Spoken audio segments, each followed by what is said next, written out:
Hello! As you can see, I figured out how to fill my entire screen with the emulator.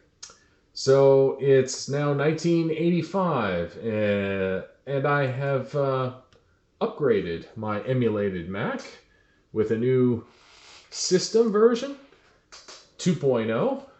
It fixes quite a few things, makes things a lot easier to use. Also, I've upgraded the Mac itself to a 512 kilobyte model. That's 4 times the original amount of memory. A lot of people back in the day referred to this as the Fat Mac. MacWrite and MacPaint are still the bread and butter software for the Mac, even in this era, but they've both gotten quite a few upgrades. MacWrite, in particular, fixed a very problematic issue that was in the original. The original version could only open documents completely in memory. And since the original Mac had so little memory, that meant you were limited to effectively 10-page files. And if you were writing a book, then you had to save it in small 10-page chunks, which was a serious hassle.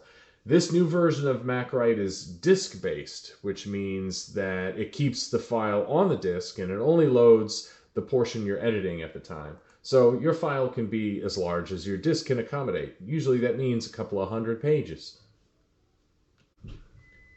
MacPaint also got a couple of upgrades, but you would have a hard time noticing. Most of the changes are very subtle.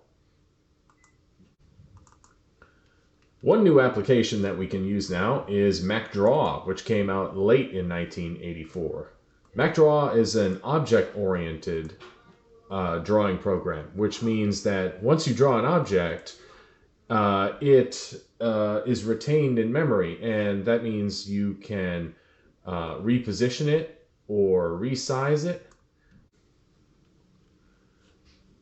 This is really good for buildings and dungeons because I can do the layout and the geometry here in MacDraw, where precision line work is important, and then cut and paste it into MacPaint, where I can add artistic flourishes. So that's 1985. Next week we'll try 1986, and 1986 is the year the Mac Plus came out and page layout software. So that should be an interesting transition. See you then.